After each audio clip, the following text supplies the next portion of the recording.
Merci à l'Orchestre d'harmonie municipale pour ce petit intermède, cette petite mise en bouche. Donc bonsoir à toutes et à tous. C'est toujours un grand honneur pour moi et un plaisir de pouvoir vous accueillir ici à l'occasion de notre traditionnelle cérémonie des vœux. De pouvoir vous remercier pour votre présence et votre soutien, vous tous, les Talengeoises et les Talengeois, et vous assurer ainsi de notre engagement à votre service, de notre travail dans l'intérêt général et de nos valeurs républicaines. Vous savez combien nous aimons créer ces moments d'échange, de partage, de convivialité. Et quoi de mieux que de commencer l'année en musique, avec notre harmonie présente en force. 35 musiciens ce soir, rien que pour nous, un véritable petit concert, sous la direction de Joël Aumevert. Vous savez combien la municipalité œuvre pour la culture, pour l'école, pour la jeunesse, et vraiment je suis fière en tant qu'adjointe à la culture d'avoir cette mission parce qu'elle est très bien facilitée. À Talange, on fait beaucoup pour l'éveil des jeunes et des moins jeunes, et la culture permet de devenir des citoyens engagés. Après la prestation musicale que nous allons entendre dans quelques instants, donc 4 morceaux, rien que pour vous, bien choisis, qui vont vous plaire, j'espère. Donc après ces 4 morceaux que nous écouterons successivement, les délégués du Conseil municipal des jeunes, donc Célia, Julien et Élise, accompagnés de Régine d'Autruche, qui présentera les vœux du Conseil municipal à Monsieur Patrick Abad, notre maire, et c'est lui qui clôturera les interventions. Donc très bonne soirée, bonne année, et puis à tout à l'heure. Merci.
Bonsoir à vous, mesdames et messieurs, monsieur le maire, les élus et les musiciens.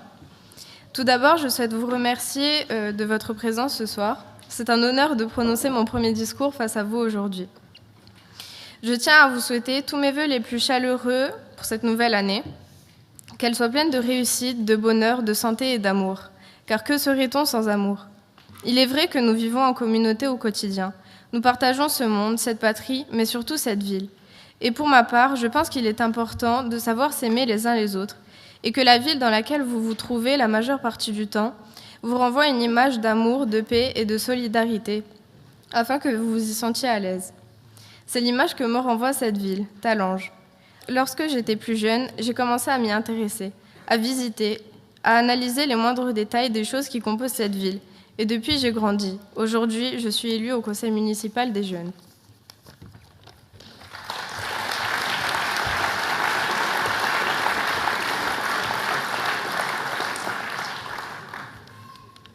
Pour les deux personnes du fond qui n'ont pas suivi ce que c'est le CMJ, je vais faire un rapide résumé.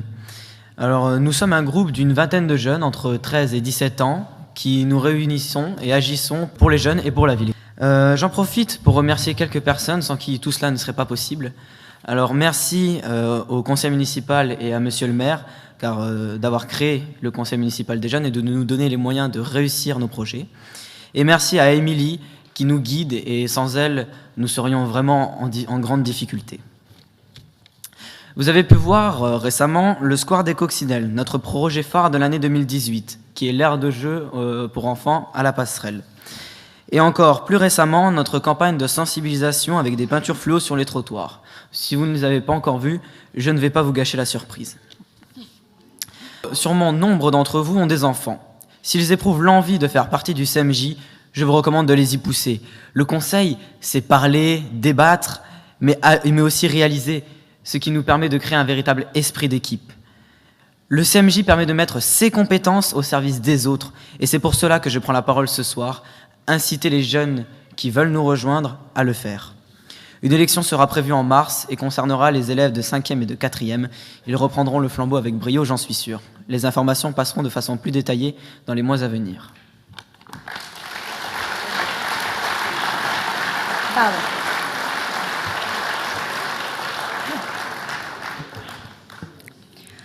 En tant que présidente du conseil municipal des jeunes, j'aimerais vous parler de nous. Les plus anciens, ou encore ceux qui viennent d'être élus récemment en février 2018. Le conseil municipal des jeunes a été pour moi et mes camarades un moyen d'exprimer nos opinions, de collaborer avec certaines associations talangeoises, ou encore d'acquérir une réelle assurance à l'oral. Nos réunions nous ont permis de développer certains projets présents et futurs.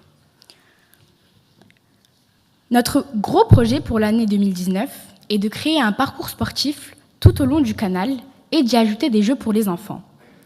La passerelle, qui est un lien entre les quartiers, un lien essentiel où nous souhaiterons développer la convivialité, les loisirs, l'écologie, en y pratiquant des ateliers d'embellissement et d'aménagement. Notre but est de créer une véritable dynamique jeunesse sur la ville de Talange. J'aimerais donc vous souhaiter à chacun d'entre vous, présents ici ce soir, au nom du Conseil municipal des jeunes, une très bonne année 2019.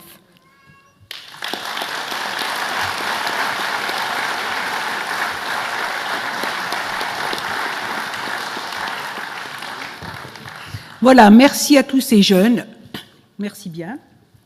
Monsieur le maire, cher Patrick, mesdames, messieurs, être là parmi vous est toujours un moment très chaleureux et convivial auquel je me prête avec beaucoup de plaisir et d'émotion. En tant que première adjointe et élue en charge des affaires sociales, vice-présidente du Centre communal d'action sociale, je voudrais exprimer ma première pensée pour les plus démunis, celles et ceux pour qui les fins de mois sont difficiles, qui sont seuls, en difficulté ou dans la peine. Je me répète, malheureusement depuis plusieurs années, je me dois d'exprimer une nouvelle fois une pensée toute particulière pour les victimes de la barbarie aveugle qui a cette fois-ci ensanglanté Strasbourg, voilà tout juste un mois, le 11 décembre dernier. Mes pensées vont également vers leurs familles. Notre combat contre le fanatisme, quel qu'il soit, continue. nous le condamnons fermement. L'actualité qui a fait l'année 2018 nous a bien souvent mis en face aux maux de notre société, mais aussi aux injustices qui la frappent. Habitat indigne, revenus insuffisants, détresse humaine qui se caractérise par des mouvements de population sans précédent aux quatre coins du globe. L'Observatoire des inégalités fait état de 5 millions de personnes qui vivent sous le seuil de pauvreté en France.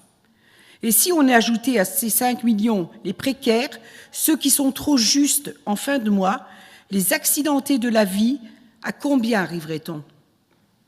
La pauvreté est un fléau, il nous faut le combattre. 2019 doit être l'année de la justice sociale. La question est de savoir si nous voulons une société du chacun pour soi ou une société de la solidarité. Coluche disait « Il paraît que la crise rend les riches plus riches et les pauvres plus pauvres. Je ne vois pas en quoi c'est une crise. Depuis que je suis tout petit, c'est comme ça. » La plaisanterie de Coluche n'a jamais été aussi vraie. À Talange, le conseil municipal travaille au quotidien au travers d'orientations, de décisions, de projets et d'actions, à la fois pour répondre aux attentes nombreuses et légitimes et pour permettre l'épanouissement du plus grand nombre dans notre commune. Ainsi, 2018 fut une année placée sous le signe du développement avec le lancement de la construction de la résidence senior Paul Éluard, le démarrage des travaux pour faire sortir de la terre le domaine du port sur les bords du canal, qui précédera le futur quartier des Usaines juste en face. De nouveaux logements sociaux ont vu le jour dans le quartier du Breuil et le nouveau dojo vient juste d'être inauguré. La zone de la Ponte, qui n'a pas toujours été inondée pour le moment, s'est encore développée avec l'implantation de nouveaux commerces. Bien sûr, ce n'est qu'une liste très succincte du travail mené par les élus en lien avec les services municipaux. Monsieur le maire reviendra bien évidemment avec plus de précision sur l'action de la municipalité tout au long de cette année 2018, ainsi que sur les projets 2019. Quoi qu'il en soit, le conseil municipal est fier de pouvoir mentionner cette année encore le travail remarquable de nos associations tout au long de l'année pour renforcer le lien social au travers de nombreuses manifestations. C'est là encore une volonté ferme de la municipalité. Je ne peux m'empêcher de citer l'édition 2018 du Téléthon, qui a fait progresser de 57% les sommes récoltées par rapport à l'an dernier, soit plus de 13 000 € de recettes à Talange. Cela représente une performance et un élan de solidarité remarquable.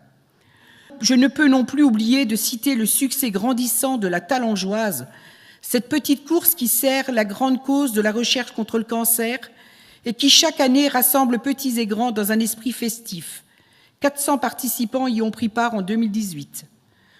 Tout cela, c'est le résultat d'une mobilisation sans faille des élus, des bénévoles que je tiens ici à remercier et à féliciter, tout comme je félicite celles et ceux qui se déplacent pour participer et contribuer à ces succès de quelque manière qu'elle soit.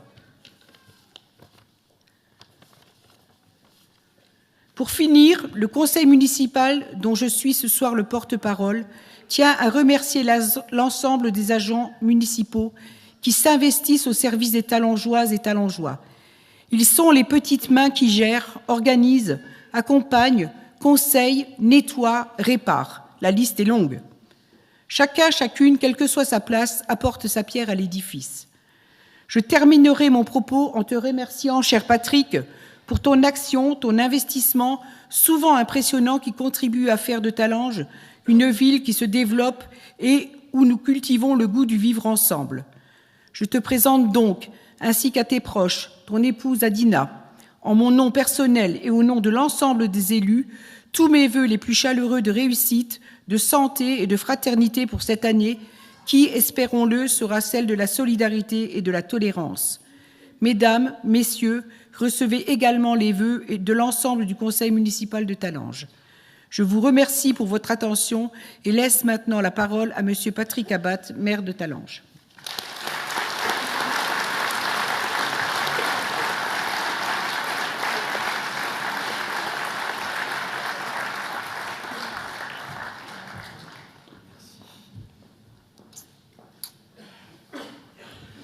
Oula. Mesdames, Messieurs, Alors, c'est toujours très compliqué d'intervenir après un magnifique moment musical, une intervention sincère et, j'en dirais un mot, de nos jeunes conseillers municipaux, et puis l'intervention pour laquelle je la remercie de Anne, qui a eu raison de mettre l'accent sur la culture, l'éducation comme étant nos priorités, et celle de Régine, qui a eu raison, elle, de mettre l'accent sur la mission et nos obligations sociales de solidarité. J'y reviendrai aussi.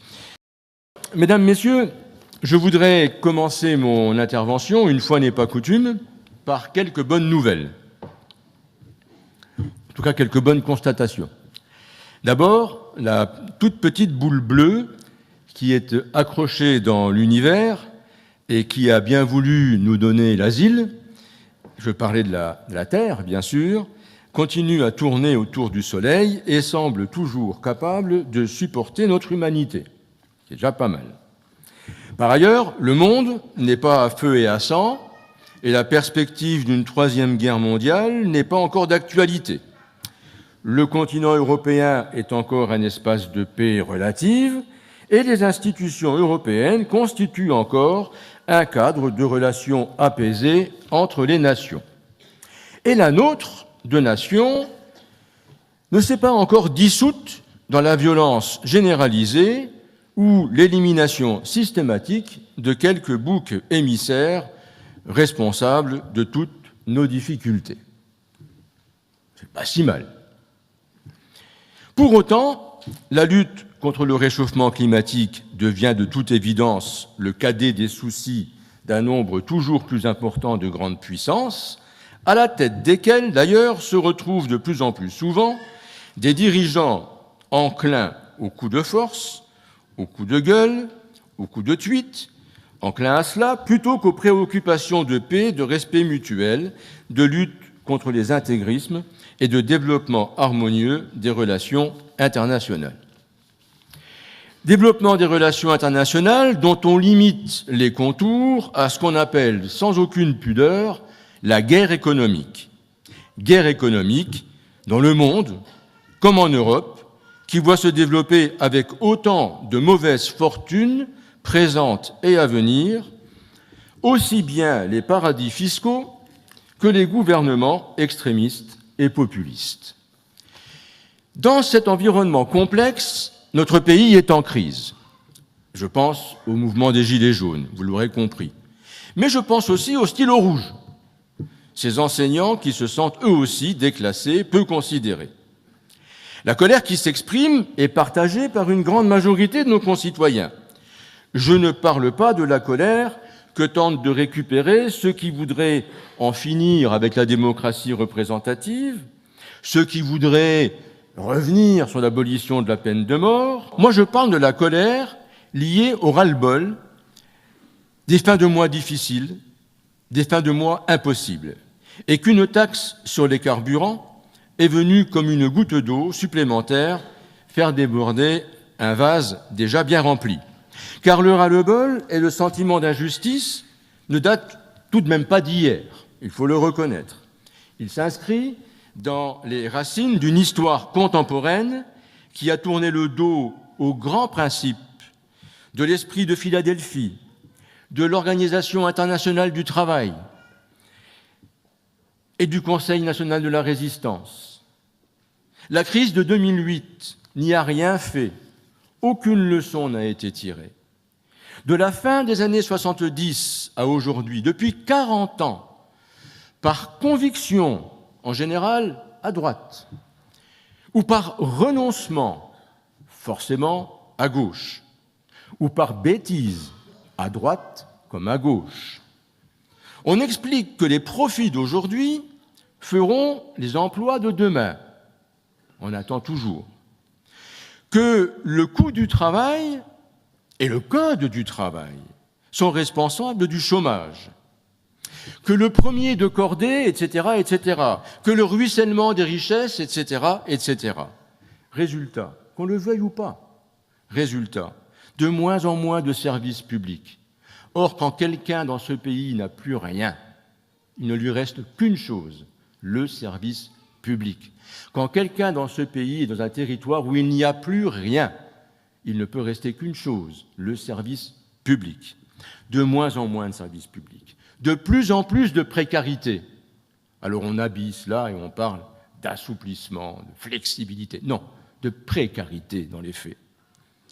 De moins en moins de pouvoir d'achat, relatif bien sûr. On ne peut pas comparer les exigences et les ambitions de nos grands-parents qui voyaient arriver le téléphone fixe comme, et les obligations qu'aujourd'hui, pour que la société nous reconnaisse et pour qu'on s'y inscrive, où il faut un minimum d'abonnements et quelques objets bien plus coûteux.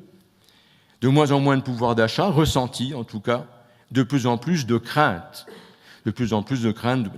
de l'avenir. Alors, pour notre pays, j'émets le vœu que le grand débat qui est annoncé et dont on saura bientôt comment il sera mis en œuvre, même si, on le sait bien, il ne réglera pas tous les problèmes. J'émets le vœu en tout cas que ce débat puisse poser ce qui, à mon sens, constitue les deux questions fondamentales, et en tout cas, moi, je m'y attacherai. La première, celle de la répartition des richesses, et donc de la place de chacun dans notre société. La seconde, celle aussi de la répartition du pouvoir, et donc de la place de chacun dans la démocratie. Va-t-on, pour cette dernière, en profondeur, transformer nos institutions de la Ve République? En finir, peu ou prou, avec l'hyper-présidentialisme? Ou va-t-on se contenter, sous les applaudissements généraux, on pourrait en discuter, de diminuer purement et simplement le nombre de parlementaires? Comme si cela pouvait être une réponse aux besoins de respiration démocratique qui émergent dans notre pays. J'espère qu'on trouvera les moyens de cette respiration, forcément tous ensemble.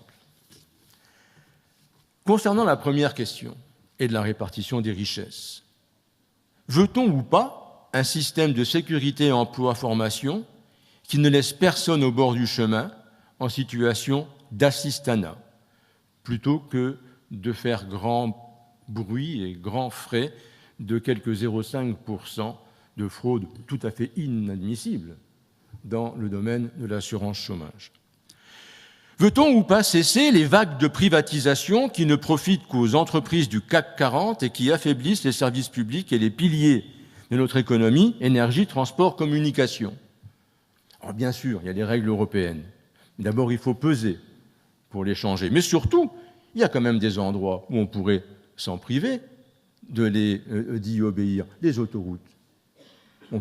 À péage ou pas à péage. Mais pourquoi le péage profiterait à des grandes entreprises multinationales qui, en à peine 5 ans, ont récupéré toute la mise de leur investissement? Pourquoi cet argent, après tout, s'il faut payer le transport avec l'usager plutôt qu'avec le contribuable, c'est un choix politique, on peut le discuter, mais cet argent maintenant, pourquoi ne revient-il pas dans les caisses de l'État? Et les barrages hydrauliques, qui constituent 61% de l'énergie renouvelable dans notre pays. Rien n'oblige la France à les privatiser. En aucune manière, y compris dans sa vision la plus libérale, la Commission européenne ne peut imposer une telle privatisation. Peut-être pour l'énergie, mais les barrages hydroélectriques, c'est aussi la gestion des eaux, c'est aussi de l'aménagement du territoire, c'est d'autres sujets qui n'entrent pas dans ces considérations. Alors, on est quand même bien là face à des choix qui nous concernent. Veut-on ou pas une réforme fiscale qui permette de récupérer 100 milliards d'évasion fiscale en prélevant à la source les profits des grandes entreprises multinationales et en permettant d'alléger les charges des PME, des artisans et des commerçants? Va-t-on ou pas augmenter le pouvoir d'achat réellement et durablement pour en faire, non pas l'objet de quelques aumônes, mais pour en faire un vrai levier de croissance économique et de valorisation du travail? Voilà, pour ma part, quelques pistes de débat que je porte d'ailleurs de longue date, qui ne me semblent pas être extraordinaires, mais qui, aujourd'hui, constituent, à mon sens, en tout cas au départ, originellement, la bonne raison de la colère d'un grand nombre de nos concitoyens. Mesdames, Messieurs, un cahier de doléances, je préfère propositions, revendications, mais gardons doléances, est d'ores et déjà à la disposition des Talangeois en mairie de Talange, mais j'y reviendrai. Pour évoquer les affaires plus locales, nous avons eu la chance en 2018 de voir la gouvernance de notre Comcom changer. C'est avec beaucoup d'espoir, de plaisir au départ et d'espoir que le président Freiburger a remplacé M. Mahler. Dans la configuration nouvelle, j'ai accepté des responsabilités qui participaient de l'ouverture que, globalement, l'ensemble des conseillers communautaires, qui sont nombreux aujourd'hui et que je salue, espéraient. Il restera bien sûr le très mauvais choix d'aménagement de territoire et le très mauvais choix financier de la construction d'une piscine qui est toujours en panne, qui marquera l'histoire de notre Comcom, mais c'est comme ça, il faudra faire avec. Mais, et c'est le plus important en ce qui me concerne aujourd'hui, il reste des défis à relever, il y a du travail à faire en termes d'accueil d'activités supplémentaires. Pour ne citer que Claude Bernard, ça intéresse particulièrement les Talangeois aussi, on va être voisins. En termes de mobilité, c'est une responsabilité que j'ai acceptée et qui n'était pas prise en charge, Julien, à la Comcom, sauf une délégation partielle avec Philippe pour l'autoroute. Et la Comcom, et puis, je disais, est un partenaire qui va nous accompagner dans le développement de la halte fluviale, c'est une compétence qui est la sienne, dans le développement d'une crèche qui va voir le jour, en tout cas les premiers coups de pelle très prochainement, je pense au printemps, à Talange, à la limite de Mézières-les-Messes, dans les nouveaux quartiers. Et puis aussi, mais là ça reste en discussion, je sais qu'un grand nombre de conseillers communautaires sont sensibles, et c'est une proposition que je fais de longue date, un changement de la politique senior qui nous permettrait de dépenser moins au niveau de la Comcom en termes d'investissement pour les seniors, de laisser plus de latitude aux collectivités pour mettre en œuvre leurs projets, ce qui permettrait d'allier et l'intelligence collective et la sauvegarde de l'intérêt de la strate communale. Et je crois qu'on est tous à peu près d'accord. Et puis un projet plutôt sympathique que certains de mes conseillers communautaires et municipaux ont présenté à la commission des déchets, qui consiste à mettre en œuvre une expérience qui se passe bien à Talange depuis maintenant, je crois, 4 ou 5 ans. Je parlais de la donnerie, et qui consiste donc à associer à nos déchetteries une donnerie. Après tout, pourquoi mettre des barbelés, des caméras, et puis se faire défoncer la porte pour que des gens viennent prendre des choses qui sont jetées? On pourrait très bien organiser, alors ça c'est pas comme ça non plus, mais la réflexion est lancée, organiser une donnerie. C'est pas plus bête que de laisser les gens venir se servir des objets que les autres auront laissé tomber. Voilà, donc pour notre Comcom, beaucoup de tâches à accomplir dans un mandat maintenant qui va forcément être relativement court, mais qui nous donne un minimum d'espoir. À Talange, notre action et nos investissements s'inscrivent tous dans le programme municipal que nous avons proposé aux Talangeois à la dernière élection. Ils s'y inscrivent tous, mais beaucoup de ceux-là ont complètement été transformés par la confrontation des projets que nous avions en tête avec les aspirations des gens.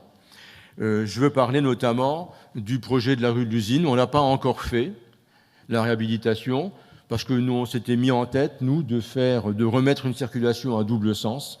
Et puis, on a eu une pétition, on a reçu des gens, ils nous ont dit non, ça ne sert à rien. On est quand même convaincus que ça servirait, mais on ne fait pas le bonheur des gens contre eux. Donc, de deux choses l'une. Soit on va laisser les choses en l'état et on va réhabiliter, donc du coup, on a repoussé le projet, pour faire simple. Soit on va faire une petite consultation locale, on verra. Mais on ne fera rien qui ira à l'encontre de ce que les gens du quartier ont envie de voir se développer. Pour la rue Croizat, pareil, on a pris un petit peu de retard mais on a pris une option assez intéressante, en complet accord avec le bailleur social et les riverains, qui consiste à résidentialiser les immeubles. Pour faire simple, chaque petit immeuble va avoir son petit parking à lui, sa petite entrée et son espace vert et entouré.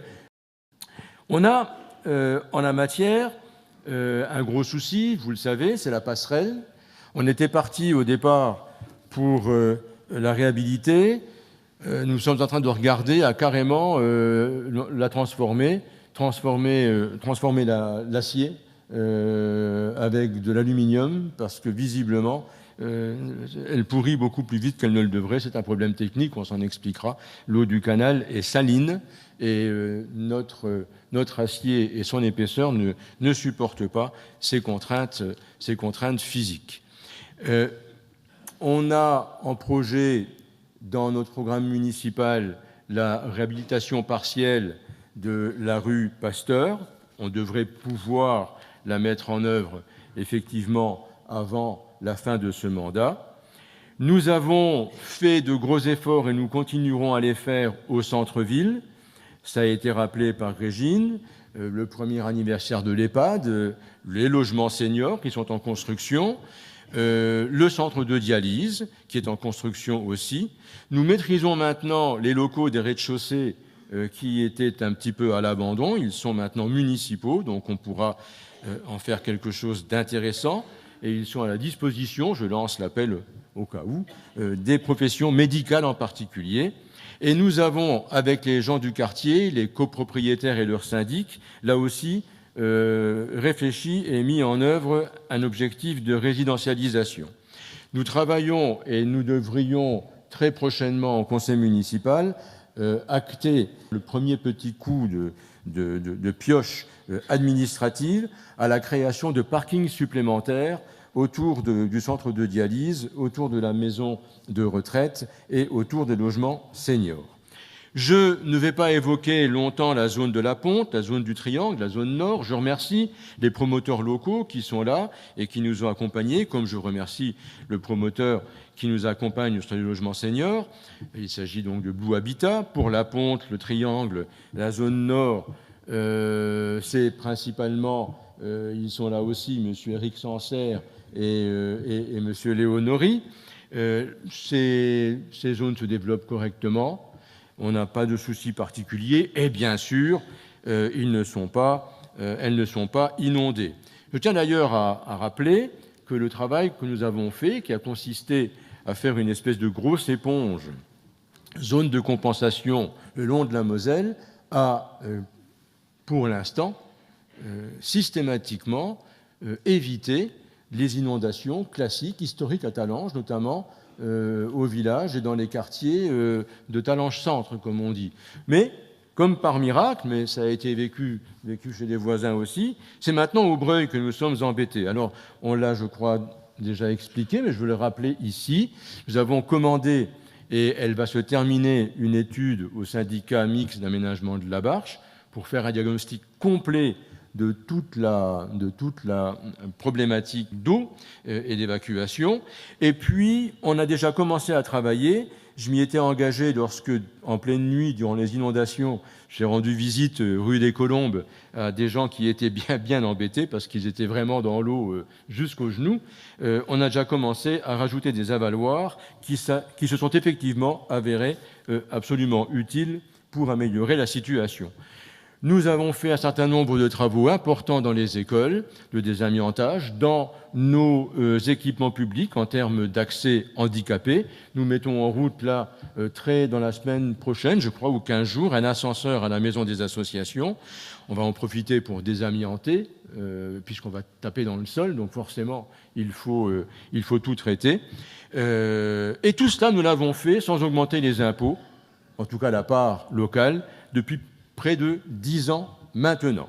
Très rapidement, Anne l'a dit, je ne vais pas redire notre fierté du développement des moyens pour la jeunesse en termes de culture, mais aussi en termes d'école. Nous sommes cités comme étant exemplaires en moyens financiers et en indépendance aussi pour nos instituteurs. Je ne vais pas redire les activités nombreuses à la disposition de nos jeunes et puis de nos moins jeunes, de la ville, mais aussi de l'extérieur, les prix, le festival, le contrat territorial d'éducation artistique, Patatram 33, qui est un véritable succès, et la fierté d'avoir pu remettre cette année à l'Espace Molière sa maison du théâtre. Et il y a peu de villes, en tout cas de notre taille, qui aient été ainsi suffisamment motivées, mais qui ont aussi eu la chance d'avoir des gens assez motivés et compétents, permettant de mettre à disposition une maison en résidence d'artistes, en stockage de matériel. C'est un grand plaisir. Dans nos équipements sportifs, je ne vais pas redire ici tout ce qu'on a pu faire et la grande fierté d'avoir pu cette année inaugurer un dojo en présence du président Hollande, mais aussi en même temps d'avoir inauguré une salle pour les boxeurs dans une concertation bien faite avec nos amis de l'athlétisme qui profiteront aussi, eux, d'espaces supplémentaires en collaboration avec les écoles qui vont aussi bénéficier de cette salle. Et les boxeurs disposent de 2 rings et on a maintenant 3 sections, déjà boxe française, boxe anglaise. On a inauguré avec mon ami Graff, président de la fédération Grand Est de la boxe, et nous avons déjà 3 champions de boxe, des petits, mais bon, ils vont grandir, et on a déjà organisé un championnat de Moselle à Talange, ce qui est pas mal pour une première année. Voilà. Et puis je ne veux pas redire ce qu'on sait déjà sur Macadam Jeunesse, sur le sport dans les écoles, de nouveau, où toutes nos écoles pratiquent. En termes de citoyenneté, d'animation, de solidarité, Régine a fait largement déjà état de nos ambitions et de nos résultats. Le Téléthon, c'est vrai, alors que tout le monde voyait ces résultats s'effondrer, nous avons fait, je crois, plus de 30%, plus de 50% par rapport à l'an passé, alors que Talange n'est pas forcément la ville où les revenus sont les plus élevés. Le Talangeois, ça a été dit, merci aux commerçants. La fête des passerelles, avec cette année la grande fierté d'avoir pu l'inaugurer avec Ilona, Pays de France, je crois qu'elle est là quelque part, Pays de France 2018, avec Alicia, si elle n'est pas là, elle nous rejoindra, Reine de la Mirabelle 2018, 2 Talangeoises. Je rappelle qu'on a eu Miss France en 1976. Vous rajoutez à cela Patrick Battiston, Michel Etor, quelques handballeurs, 1 ou 2 sprinteurs comme moi, et puis vous avez tout le talent local. Les conseillers, ils rient, mais... Enfin bon. Dans le domaine de l'emploi, nous avons inauguré en 2018 les forums de l'emploi sur le thème de l'industrie. On refera en 2019. Et en 2019, avec la mission locale, nous allons faire un premier salon de l'orientation et de l'information. Et puis, je voulais terminer avec le conseil municipal des jeunes. Dire la grande fierté de pouvoir compter sur une vingtaine de jeunes et quelques-uns qui assurent la relève. La grande fierté, donc, d'avoir ainsi une vingtaine de jeunes avec la capacité de se renouveler. Ils organisent le tutorat, nos 3 plus anciens, et qui aiment leur ville et qui s'y impliquent. Et puis une satisfaction quand même personnelle, municipale aussi, puisqu'il n'a jamais été contesté cette opinion selon laquelle le barycentre de la ville, oui, c'est le canal. C'est le canal, c'est la passerelle. C'est là où tout se passe. Et j'expliquais au conseil municipal des jeunes, les anciens ici se reconnaîtront, les plus jeunes vont peut-être l'apprendre, mais il y a quelques années encore, lorsqu'on avait un débat municipal, lorsqu'on devait choisir la mise en place d'une salle des fêtes, qu'on n'a jamais faite, mais d'un gymnase, d'un terrain de football, la première question qui était posée, c'était pas comment on va le financer, c'était pas qui est-ce qui va le faire, c'était pas comment, c'était où. Est-ce qu'on va faire le gymnase à Talange Centre ou à Talange Breuil? Est-ce qu'on va faire la salle des fêtes à Talange-Centre ou à Talange-Breuil? Est-ce qu'on va faire le dojo ou est-ce qu'on aurait dû faire le dojo à Talange, etc., etc. C'était la question de fond. Et il fallait d'abord s'expliquer là-dessus. Pourquoi? Parce que le canal, c'était une barrière dans la ville. C'était une friche industrielle où personne n'allait. On a fait donc une première grande appropriation avec la réhabilitation de la rue Croizat et l'aménagement des berges entre le pont de la route nationale et Marc Avenue. Et je termine là-dessus, lorsque les jeunes nous disent il faut qu'on améliore cette appropriation des berges du canal, il faut qu'on y fasse un espace de promenade, de course à pied, qu'on y mette, qu'on y développe un espace de jeu, qu'on travaille sur la passerelle, c'est qu'ils ont bien compris, et ils me l'ont expliqué quand ils ont présenté les projets, qu'ils viendront d'ailleurs montrer au conseil municipal, qu'on était là au cœur de la ville. Et ils ont raison. Et c'est dire à quel point ils ont intégré l'intérêt général. Ce n'est pas un petit club de jeunes qui est là juste pour satisfaire ses petites ambitions ou ses petites envies. Et donc, au cœur de la ville, le canal, eh bien, nous sommes en train de continuer le développement. Alors, je sais que le projet d'aménagement des Usaines et de la deuxième partie du lotissement du port, au nord et au sud des berges du canal, vers la voie ferrée, je sais qu'elle n'a pas convaincu tout le monde. On a essayé de s'expliquer. On a même à un moment retardé le projet. On a largement d'ailleurs bougé un certain nombre de lignes. Pas convaincu tout le monde parce que on nous explique, et ça peut être légitime, on peut le comprendre, mais monsieur le maire, on va encore construire, il y a de plus en plus d'habitants à Talange, on densifie, et ce n'est pas forcément ce qu'on veut. Je voudrais juste rappeler, et un article de presse et le dernier recensement le montre bien, que Talange commence seulement, après de nombreuses années d'efforts où on a réhabilité des logements, rempli des dents creuses, il n'y a quasiment plus aucune dent creuse sur les grands axes de la ville, commence seulement à stabiliser et à légèrement augmenter sa population. Je veux rassurer tout le monde, nous n'avons pas l'objectif ni les moyens de gagner 500, 1000, 2000 habitants supplémentaires. Ce n'est pas du tout l'objectif. Nous sommes sur un objectif de 8000 habitants d'une certaine stabilité.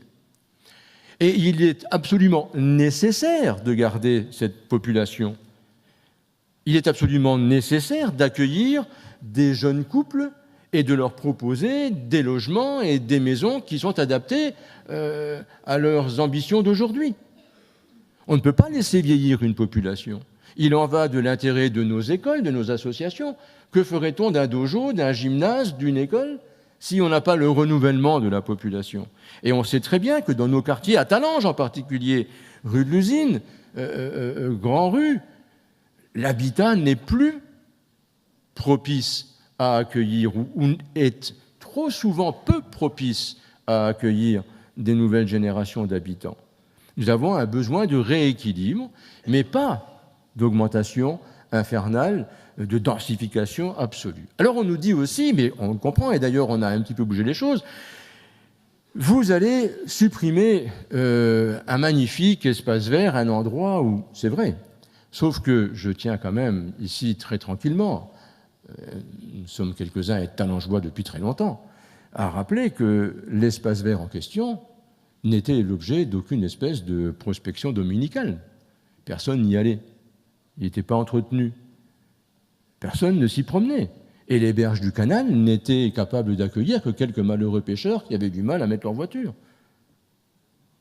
Et donc l'ambition, c'est justement de se réapproprier ces berges du canal, de les éclairer, d'en faire des chemins où on peut se promener, avec des endroits où les gens pourront pêcher. On a même inauguré un espace de pêche pour handicapés, qu'on va garder et qu'on va intégrer dans le projet.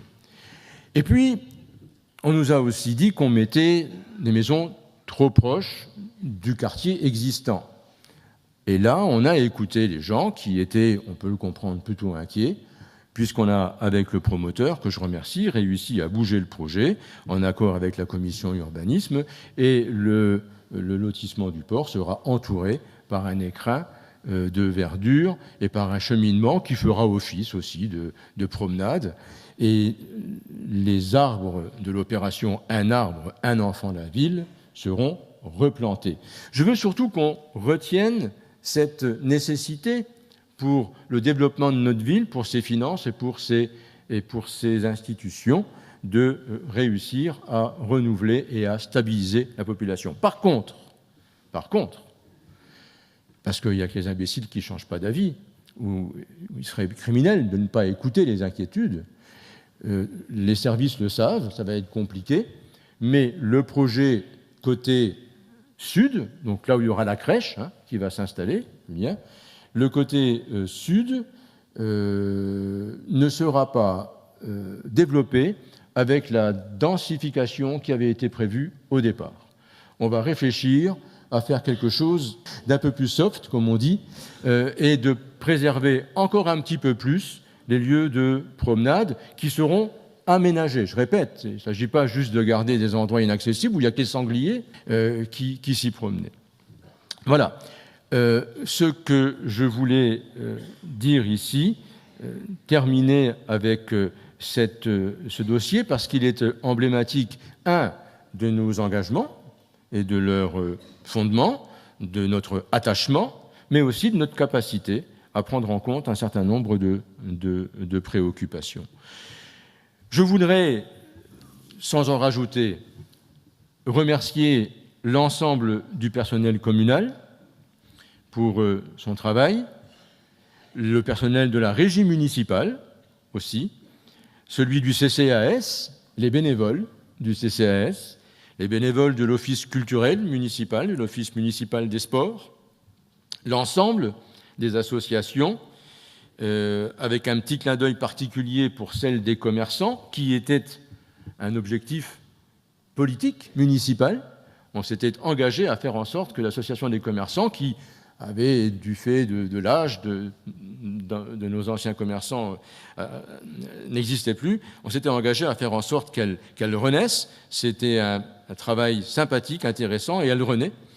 L'ensemble des associations sportives, culturelles, remercier le conseil municipal des jeunes, et puis bien sûr, terminer en félicitant ceux qui nous ont permis de commencer en fanfare cette soirée, notre Harmonie, notre conservatoire, ses musiciens, son directeur, qui sont, vous l'avez forcément pensé, j'en suis sûr, qui sont excellents, mais moi je vais encore vous rajouter, par fierté, au nom du conseil municipal, qui ne sont que le reflet de l'excellence talengeoise. Mesdames et messieurs, talengeoise, mesdames et messieurs, avec une pensée particulière pour les plus démunis, en vous remerciant toutes et tous pour votre présence, vous présentez mes vœux sincères, ainsi que ceux du conseil municipal et du personnel communal pour l'année 2019, de paix, de solidarité et de fraternité. Merci.